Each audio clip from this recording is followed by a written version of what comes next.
Aryan Khan drugs मामले में आया बड़ा मोड़। एक नेता ने एनसीबी की इस पूरी की पूरी कार्रवाई को फेक बताया और कहा कि ये जो शिप पर रेड थी ये पूरी की पूरी फर्जी रेड थी।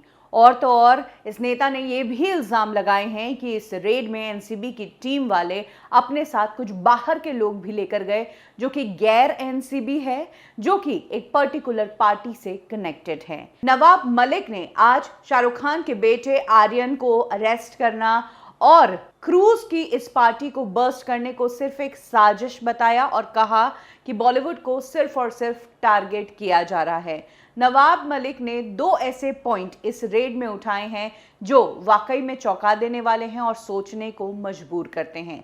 नवाब मलिक ने सबसे पहले आर्यन खान की उस फोटो के बारे में बात की जिसमें वो एक शख्स जिसके सिर पर बाल नहीं है उसके साथ सेल्फी में है। एनसीबी दिल्ली ने इस शख्स को लेकर बयान जारी किया था कि ये शख्स एनसीबी ऑफिसर है ही नहीं। ऐसे में सवाल ये आता है कि आखिर ये शख्स है कौन। पहला शख्स है केपी गोसावी।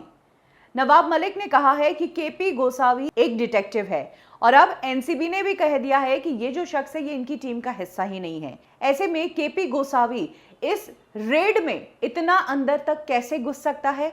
उसकी आर्यन खान के साथ ना सिर्फ सेल्फी है बल्कि जिस वक्त एनसीबी के ऑफिस आर्यन खान को पकड़कर लेकर आया गया तो फिर केपी गोसावी ने ही आर्यन खान का हाथ पकड़ा हुआ था और उसे दौड़कर एनसीबी के ऑफिस लाए थे। अब नवाब मलिक ने कहा है कि समीर वानखेड़े जो एनसीबी के जोनल हेड है उनसे मेरा सबसे पहला सवाल ये है कि आपका केवी गोसावी से क्या लेना देना है। दूसरा सवाल जो नवाब मलिक ने एनसीबी की कार्रवाई पर उठाया है वो उस शख्स के बारे में है जो कि आर्यन खान का फ्रेंड है, जिसकी पहली रेड जैकेट में फोटो वायरल हुई थी, उसको दौड़कर लेकर एनसीबी के ऑफिस में लेकर घुसा था।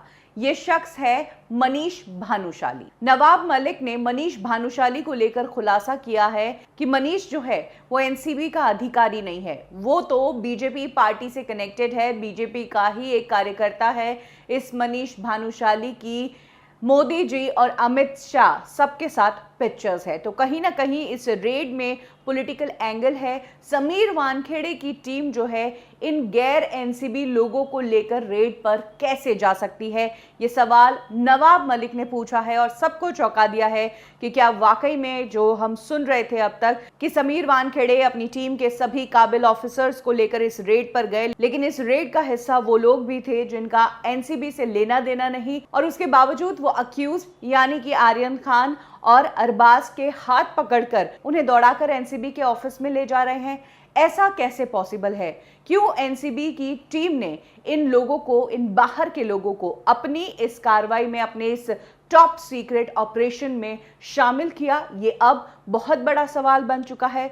सोशल मीडिया पर अब कई सारे सवाल एनसीबी को लेकर उठ रहे हैं। इसी बीच मनीष भानुशाली को सामने आना पड़ा। कुछ मीडिया से मनीष भानुशाली ने बात की जिसमें उन्होंने बताया कि हमें यह खबर मिली थी कि यहाँ पर कुछ लोग हैं जिनके साथ में ड्रग्स मिला है, तो हम वहाँ पर पहुँचे क्योंकि ड्रग्स के खिलाफ कार्रवाई होना एक अच्छी चीज़ है, इसीलिए हम वहाँ पर विटनेस के तौर पर गए थे। और जहाँ तक बात है अरबाज के साथ दौड़कर एनसीबी के ऑफिस आने की, उस वायरल वीडियो की, तो उस पर उनका कहना है कि एक तो मीडिया वहाँ पर थी और दूसरी बात क्योंकि हम इस पूरे मामले के साक्षी थे इसीलिए हमें वहां पर जाकर साइन करना था, तो हम भी उन लोगों के साथ एनसीबी के ऑफिस में घुसे थे, वरना ऐसा कुछ नहीं है कि हम रेड का हिस्सा थे, हम तो बस विटनेस के तौर पर वहां पर गए थे। मनीष भानुशाली ने केपी गोसावी के बारे में भी बात करते हुए कहा कि वो मेरा एक दोस्त है, इसलिए मैं जा रहा था तो वो भी मेरे साथ वहां पर आया और हमने बस ये सब विटनेस के तौर पर देखा था और कार्रवाई देखने के लिए गए थे, बाकी इस रेड से हमारा कुछ लेना देना नहीं है। आपको बता दें कि केपी गोसावी वो शख्स है जिसके आर्यन के साथ सेल्फी वायरल हुई थी, वहीं मनीष भानुशाली वो शख्स है जो आर्यन के दोस्त अरबाज को हाथ पकड़कर लेकर दौड़कर एनसीबी के ऑफिस आ रहे थे। अब इन दोनों लोगों पर बवाल मच गया है। कांग्रेस पार्टी के ही नेता नवाब मलिक ने एनसीबी पर ये सवाल उठाए हैं। लेट्स सी समीर वानखेड़े का अब इस पूरे मामले पर क्या कहना है।